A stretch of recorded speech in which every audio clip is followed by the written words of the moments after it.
નમસ્કાર દર્શક મિત્રો, સંદેશના ડિજિટલ પ્લેટફોર્મમાં હું સુભાષ તમારું સ્વાગત કરું છું. સુરતમાં ચોમાસાએ એવી તો ધમાકેદાર એન્ટ્રી મારી છે કે બિચારું તંત્ર ખરા અર્થમાં ભગવાઈ ગયું છે અને સવારમાં જ સુરતવાસીઓને ફ્રી ઓફ કોસ્ટ વોટર પાર્કની મજા માણવા મળી છે. કારણ કે માત્ર 4 ઇંચ વરસાદમાં જ શહેર આખું જળબંબાકાર થઈ ગયું છે અને સુરત મ્યુનિસિપલ કોર્પોરેશનનું વિકાસનું મોડલ જમીનમાં ખાડો ખોદીને છુપાઈ ગયું હોય કંઈક એવું લાગે છે. ત્યારે આજના વિડીયોમાં મારે તમને સુરતના એવા દ્રશ્યો દેખાડવા છે જે જોઈને તમને એમ થશે કે સુરતીઓના ટેક્સના પૈસા નક્કી આ વરસાદી ખાડાઓમાં જ ક્યાંક સંતાયા હશે. હવે ધ્યાનથી જુઓ આ દ્રશ્યને. પ્રથમ વરસાદમાં જ મૂળ સોતા વૃક્ષ ઉખડી ગયા અને રાહદારીઓને કેવી હાલાકીઓ ભોગવવી પડી રહી છે. રસ્તો બંધ થતાં જ ઓફિસ જવા માટે લોકોને કેવા ગતકડા કરવા પડી રહ્યા છે. અને હવે આ જુઓ, પાણી ભરાવાના ત્રાસથી કંટાળીને રોડને નમન કરતી હોય એવી રીતે આ કારનો આગળનો ભાગ ખાડામાં ગરકાવ થયો છે. આ ઘટના છે સુરત રાંદેરના ઝઘડિયા ચોકડી પાસેની, કે જ્યાં વહેલી સવારે વરસાદ દરમિયાન એક કાર કાબુ બહાર જઈને રોડ પરના ખાડામાં જ ફસાઈ ગઈ. જોકે આ ઘટનામાં કાર ચાલકનો આબાદ બચાવ થયો છે. વરાછામાં તો એક કાર ચાલકે રસ્તાની આ બિસ્માર હાલત જોઈને યુટર્ન જ મારી લીધો. કાર ચાલક સમજી ગયો કે જો આ રસ્તેથી નીકળવાનો પ્રયત્ન કર્યો તો આ સંઘ કાશી ક્યારેય નહીં પહોંચી શકે. તંત્રના પાપે હોસ્પિટલ પહોંચવા કરતાં 2 મિનિટ ક્યાંક મોડું પહોંચવું વધારે સારું. વેડ રોડ ખાતે વિદ્યાર્થીઓ રસ્તાની આ હાલત જોઈને ખરેખર એવું વિચારતા હશે કે સુરતનો દરિયો ક્યાંક આગળ વધીને શહેર સુધી તો નથી આવી ગયો ને.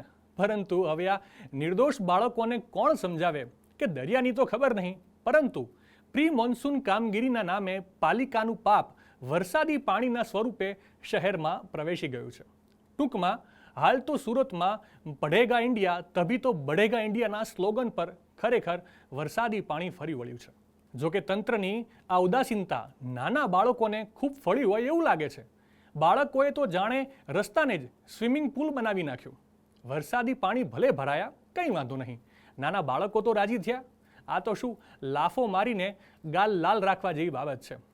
અને આ દ્રશ્યો જોઈને સુરત મહાનગરપાલિકાના અધિકારીઓ કહેશે કે ભાઈ આ કંઈ મંદિરમાં પાણી નથી ભરાયા, આ તો શિવલિંગનો જળાભિષેક થઈ રહ્યો છે. પરંતુ હકીકતમાં આ તો તંત્રની ડ્રેનેજ સિસ્ટમનો ખુલ્લેઆમ જળાભિષેક થઈ રહ્યો છે.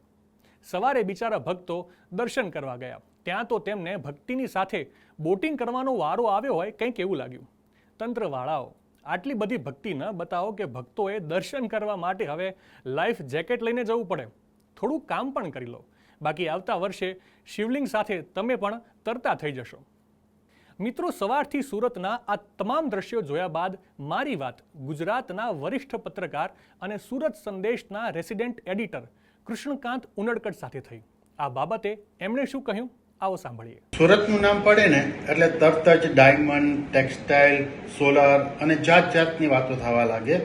સુરત દેશનું ફાસ્ટેસ્ટ ગ્રોઈંગ સિટી છે અને કમનસીબી છે કે આ જેટલું ફાસ્ટેસ્ટ ગ્રોઈંગ સિટી છે એટલો જ ભંગાર અહીંનું વહીવટી તંત્ર છે. દર વખતે ચોમાસું શરૂ થાય એ પહેલાં પ્રી મોન્સૂનની મોટી વાતો કરવામાં આવે. પ્રેસ બ્રીફિંગમાં એવું કહેવામાં આવે કે આ કરી નાખ્યું છે, તે કરી નાખ્યું છે. આ વખતે કોઈ વાંધો આવે એવો નથી અને થોડા જ ટાઈમમાં અને પહેલાં જ વરસાદમાં જે આખે દાવાઓ છે એ એકદમ પાણીમાં મળી જાય છે. સુરતમાં હજી વરસાદની શરૂઆત થઈ છે.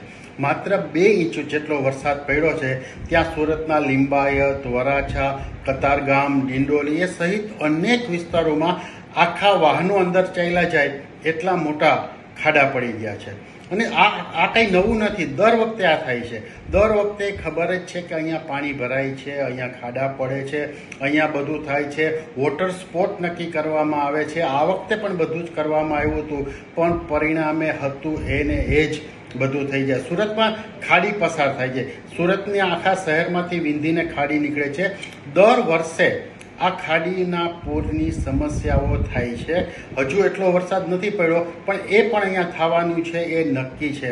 વહીવટી તંત્રના દાવાઓ એટલા બધા પોકળ છે, અને હવે છે ને એવું થાય છે કે કોઈને આમાં કંઈ બહુ પહેલાં ગુસ્સો આવતો હતો કે આ બધું આવું છે ને હેરાન થાય છે ને આ બધું છે. પહેલાં બધાને બહુ ગુસ્સો આવતો હતો. હવે ગુસ્સો નથી આવતો, હવે હસવું આવે છે કે આ બધા સત્તાવાળાઓ લોકોને આટલા બધા મૂર્ખ સમજે છે. અને હજી તો બધાની માનસિક તૈયાર જ છે કે ભાઈ હજી આનાથી ખરાબ પરિસ્થિતિ થવાની છે. તો આ બધું જે કંઈ થઈ રહ્યું છે એના માટે અંતે જો કોઈ જવાબદાર હોય તો એ માત્ર ને માત્ર મહાનગરપાલિકાના સત્તાવાળાઓ છે. સુરતમાંનો વરસાદ ઘણો પડે છે, અને જ્યારે વરસાદ પડે ત્યારે સુરતનું વાતાવરણ ખૂબ જ આહલાદક બની જાય છે, અને બધાને એવું મન થાય છે કે ચલો બહાર ચક્કર મારીએ, ડુમસ તરફ ચક્કર મારીએ અને શહેરના અલગ અલગ વિસ્તારમાં ચક્કર મારીએ. પણ ચક્કર માર્યા પછી રોડની ને બીજી જે સ્થિતિ જોઈએ છે ને, ત્યારે એવું થાય કે આના કરતાં ઘરે બેસીને વરસાદ જોયો હોત તો સારું હતું એમ. અને હજી તો આ શરૂઆત છે, હજી તો ખબર નહીં આ હજી વરસાદ જ્યારે પૂરજોશમાં હશે ત્યારે કેવી હાલત જોવા મળશે.